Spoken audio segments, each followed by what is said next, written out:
Ayan, at last, nandito na sa amin ang susi ng aming bahay mga guys. At nakakalipat na kami after 1 week siguro. Kasi nitong Saturday, itong Sabado na ito, uh, pupunta kami doon sa bagong lilipatan namin na bahay para anuhin yung ilagay namin yung mga carpet, ganyan kasi wala siyang carpet mga guys.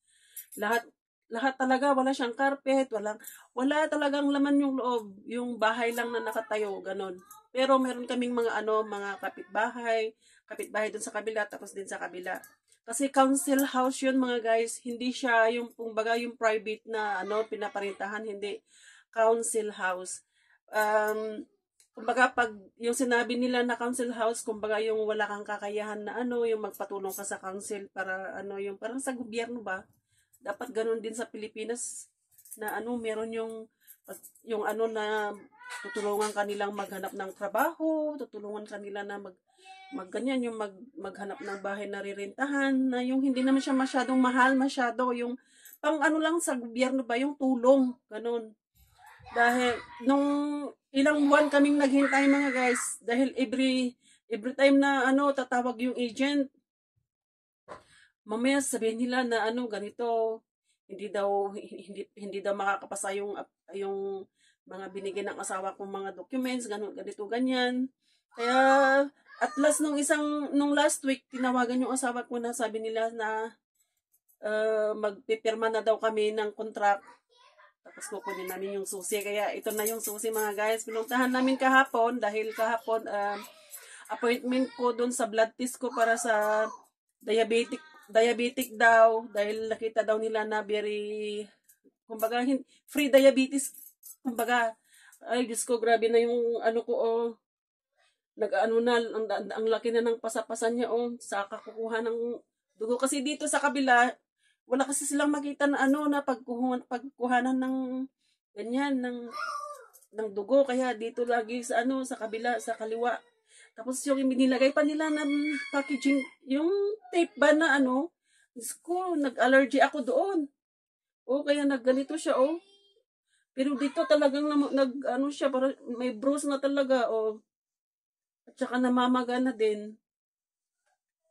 Dahil yung unang babae na kumuha sa akin ng dugo, nung pumunta ako sa endoscopy, nagkamali siya, tapos diniinan niya ang ganyan. Kaya naramdaman ko talaga yung needle na dun sa may buto ko. Kaya sabi ko sa kanya, aray. Sabi ko ganun. Tapos yun pala, yung mga karamihan doon sa hospital. Kasi government yung hospital na pinag-anuhan ko. Karamihan doon mga practitioner nurse, ganyan. Tapos meron din akong nakitang Pilipina doon sa doon sa hospital na pinag-anuhan ko ng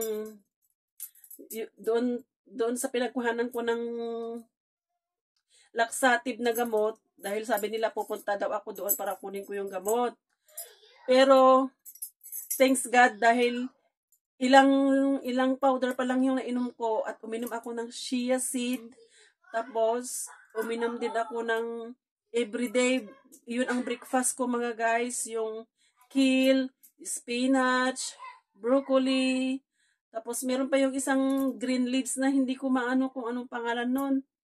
Tapos yung bok choy, pinaghalo-halo ko yun, tapos lagyan ko din siya ng ginger. Pero magkakaibang siya, hindi ko naman sila pinupuro na yung araw. Iba ko naman sa bukas, iba na naman, ganon. Kinabukasan na naman, iba na naman ang ilalagay ko, ganyan, para hindi naman araw-araw na ganon na lang.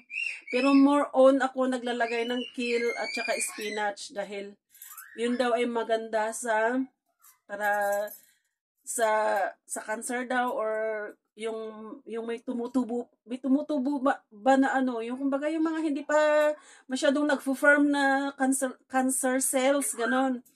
Tapos nag-research din ako kasi lagi ako nagre-research sa sa Google. Tinitignan ko talaga, inaano ko talaga siya. Sabi ko, yung dandelion din maganda din sa inflammatory, basta maganda sa inflammatory. Tapos, maganda din sa blood pressure, high blood. Marami din siyang benefits yung dandelion. And tapos yung meron pa din yung yung isang halaman na yung dahon din niya is parang dandelion siya pero hindi siya dandelion. Parang meron din sa Pilipinas yan. Kaya sabi ko na ko doon sa pinsan ko para sabihin niya doon sa tatay niya dahil din siya nag-maintenance lang para sa diabetic. Kaya sabihin ko sa kanya kung meron doon, hanapin nila doon kung meron. Tapos maganda daw kasi yan na yung mga herbal. Mas maganda na ilaga-laga, ganyan. Kasi nakita ko kasi ang isang vlog ng isang doktor din.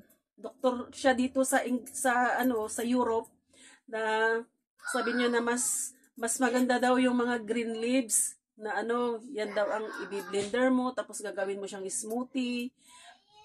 Kumbaga, yan ang snacks mo, kumbaga morning or nasasayaw kung kailan mo siya gawing basta gawin mo siyang smoothie, yun ang mo. Kaya yan ang ginagamit ko since nung sinabi nila sa akin na ganun ang may sigmoid colon ako mga guys. Ganun na ang ginawa ko. Nag-start na akong nag-blender. Tapos nag-start na din akong uminom ng, lalo na yung chia seed.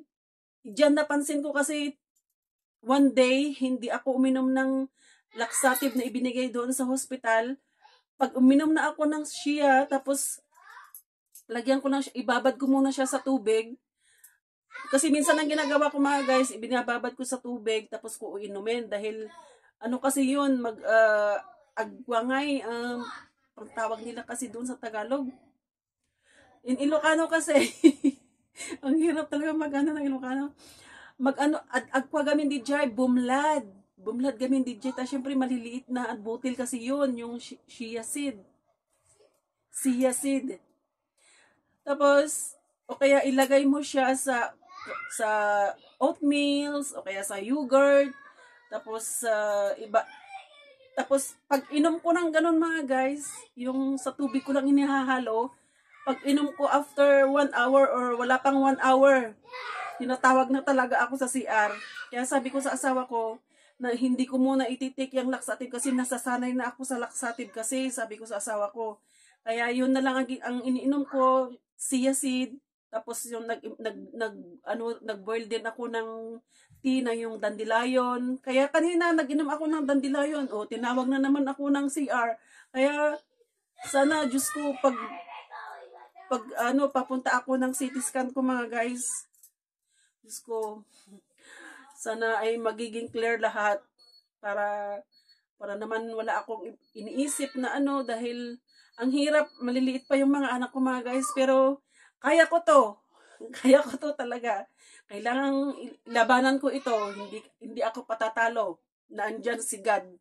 Nandyan, lagi niya akong binabantayan, hindi niya ako pinapabayaan. Alam ko, malakas ang ko mga guys, lahat ang fighting spirit ko na, hindi niya ako pababayaan. Kaya, gawin ko na lang lahat ng mga yung mga nababasa ko dyan sa na sinasabi ng mga doktor. Yan na lang ang gagawin ko. Mag-take na lang ako ng herbal. Wag na lang ako munang, kasi ang hilig ko kasi talaga dati ng online. Alam niyo sa Lazada, grabe. Noon, nung pag nagpadala na yung asawa ko sa akin, Diyos ko, dyan na yata napupunta lahat ng pinapadala ng asawa ko sa akin dati. Minsan nagagalit na yung anak ko, sabi niya, ano na naman yan, ma? Nag-order ka na naman ng Lazada mo. Ayan na naman. Pag may nakita ka kasi na bago, ayan, itratry mo. Hindi ka kasi mag-stick to one doon sa iniinom mo. Ganon yung sabi ng anak ko sa akin. Kaya, ito na talaga ang lesson learned na talaga ito sa akin. Kaya, simula nung nandito na ako mga guys, hindi na ako nakakapag-order dahil, syempre, pag mag-online ka, kailangan naman ng bank account.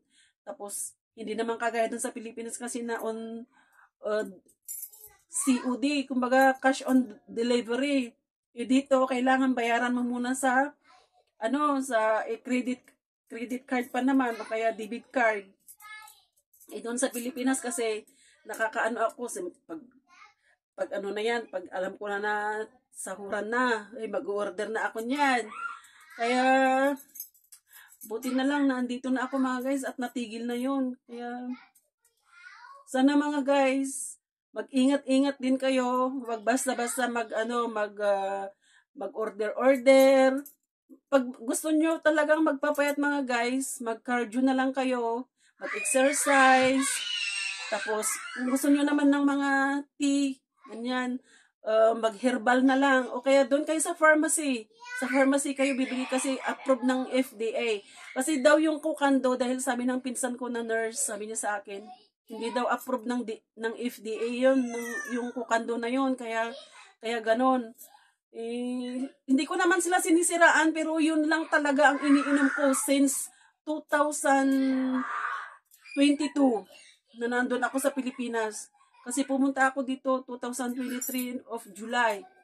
Nagtitik pa ako noon, may baon akong 2 banig. Tapos nung may umuwi sa Pilipinas na kaibigan ng kaibigan ko, nagpabili pa ako ng 3 banig. Tapos nung naubos ko na yung banig, yung 3 banig na yon, wala na, doon na ako nag-start na nag-gluten. Kaya ang hirap pala talaga pag mahilig ka talaga sa mga ganyan. Kasi ang dami rin naman kasing mga fake, yung mga nagtitinda ng mga fake na mga gamot-gamot. Ganyan. Kaya hanggang dito na lang mga guys. At sa Sabado pupunta na kami doon sa sa new house namin para namin yung mga carpets, tapos yung mga basta aayusin namin muna doon, tapos kami lilipat kasi nagbigay na kami ng notice dito sa caravan na makakalipat na kami dahil nakahanap na kami ng new house namin. Tapos sa June 10 naman ang schedule ko sa CT scan ko at i-update ko din kayo mga guys kung ano po ang result noon. Kaya maraming salamat po sa mga nagtsatsaga na nanonood sa mga video ko. At sana ay pagpalain po kayo ng may kapal. At huwag nyo akong gagayain mga guys na na mahilig mag-order ng Lazada. Pag mag-order na lang kayo mga guys, doon na lang kayo mismo sa pharmacy. Sa pharmacy or kaya sa Watson. Sa Watson meron din silang mga ganyan. Lalo yung mga collagen. Kung gusto nyong anti-aging naman mga guys. Kasi mahilig din ako sa collagen mga guys. Nung nandiyan ako sa Pilipinas. Collagen yan, ang number 1 na binibili ko. Nagtik din ako ng yung Hokkaido na collagen. Tapos yung basta marami akong brand na iniinom dati na na mga collagen diyan sa Pilipinas. Tapos meron pa yung mga jelly.